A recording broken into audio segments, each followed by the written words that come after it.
I'd like to make a video to discuss a problem I recently had with my car that taught me a real life lesson that I could apply to other aspects of my life and not just my car. So I drive a Mitsubishi Lancer. It's about 10 years old, and recently I noticed some damage to the door and the side panels of the car. I'm not sure how they got there. I obviously spent a lot of time in my car. I don't recall hitting anything, but I do park in public a lot, and something could have happened along those lines. I also like to go out to the countryside to view the night sky. There some of the places I go: Ellensburg, Vantage. You guys have seen my photographs. A lot of strong winds sometimes. Actually, part of the trickiness of getting good photos of the night sky is that the wind can sometimes blow the camera around, so any kind of long exposure can be a little bit tricky. Anyways, I noticed the damage to my car, and I went online to kind of get a sense of how much it would cost to get it fixed. I use my car a lot for social events, and it's just worthwhile for me because a lot of people get to see or get to ride in my car. Sometimes some of my coworkers, sometimes we share rides together. So I was looking at it, and but then I realized the car is so old. It's not really worth it. To give you an idea, in terms of it's 10 years old, but in terms of miles, it has gone halfway to the moon, which is relatively old. Maybe not by today's standards, but it's relatively old enough that if I spend money to fix the car, it's not going to increase the value very much. And so I took a pass on it. I'll just live with the damage, and maybe I'll put some touch-up paint on it. But for the most part, I'll live with it. I mean, like I said, it's not going to cause further damage because the car just doesn't have all that much life left. So the idea is, I was thinking about this and when the break-even point for getting the car fixed would be. And then I realized, if I had this problem when the car was only 20,000 miles old, I might have taken a pass too. And the reason for that is you don't know, more damage might not happen within the next couple of months, and it's probably more cost effective to get it fixed all at one time. When you take the car to the shop, there's, by the time that the technician looks at it, there's probably a charge just for that. So I know I'm oversimplifying, but the point is that early in the life of the car, I would have taken a pass. Late, definitely as well. There's probably a sweet spot in the middle where it's like, oh my god, let's go to the repair shop right away. And it makes me realize that life is often like that. You often have to get the timing correct, or you can get everything right, but the timing and all bets are off. Obviously, I love to view the night sky. That has its timing. Right now, Jupiter is just after opposition, Saturn is just before it. What I'm really looking forward to is when Jupiter and Saturn meet up on December 21st, 2020. We're very lucky that it happens on the longest night of the year. And I'm not sure if that will be very visible because both of them will be behind the sun, or close to being behind the sun, but we'll have very long nights.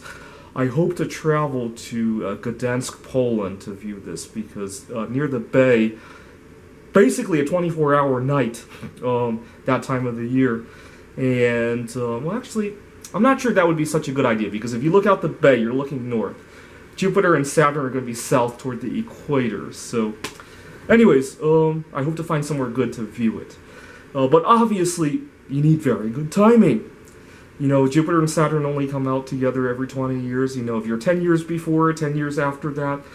Let's see, back in 2010, I was still working on my PhD. Jupiter and Saturn were completely opposite of one another.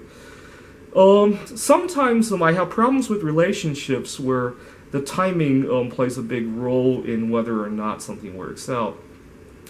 I used to have a problem with I would wait to show interest in somebody.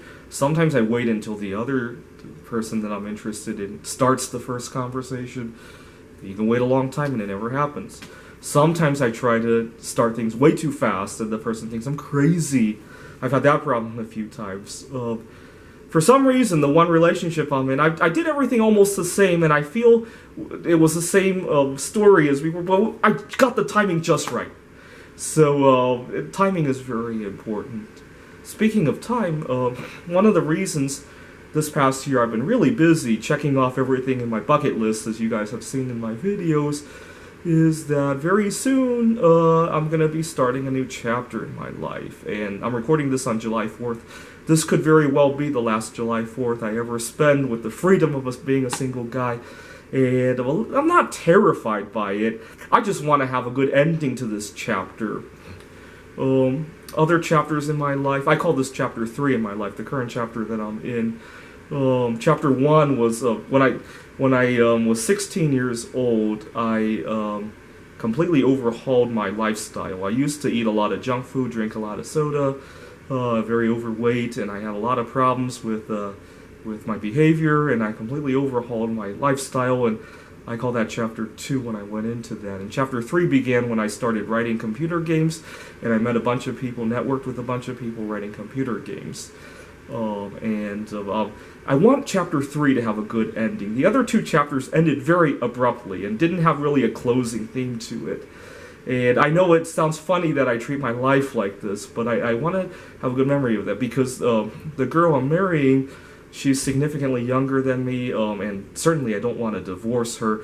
The day I say I do, it may be the very last time I ever see myself as a single guy. And like I said, timing is very important. Anything that I need to do as a single guy, I really feel like the clock is quickly ticking away on that. I also have a little bit of problem with timing at some of my jobs, workplaces.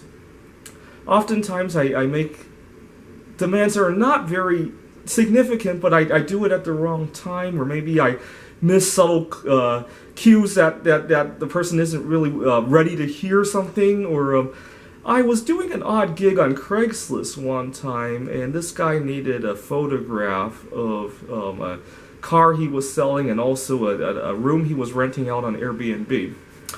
And I told him, if we meet on so-and-so day, the moon was going to rise behind the house that he was renting out, and we can get his car in the photograph as well. We can get him, his family, and his dog. And he agreed to that, and I should have asked for a higher quote for that, because it's gonna definitely has some value there. But I didn't. I went with whatever he quoted, and I missed my chance.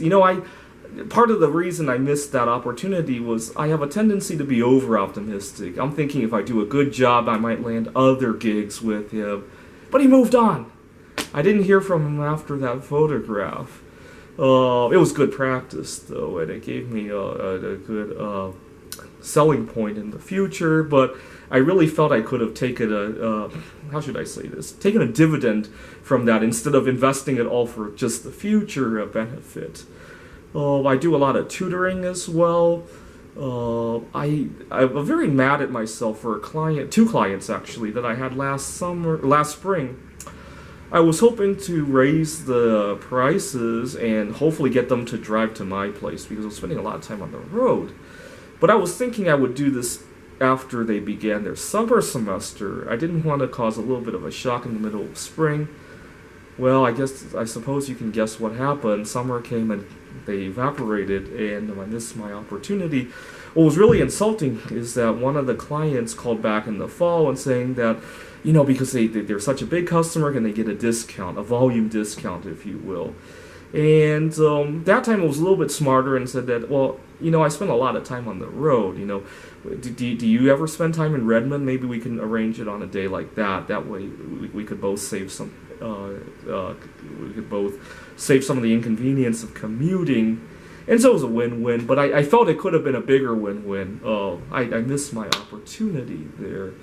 Anyways, so I'm so glad I'm at least not missing my opportunity to close out chapter 3 of my life, because that's probably the big one. All these other ones, they'll go away eventually. Thanks for watching.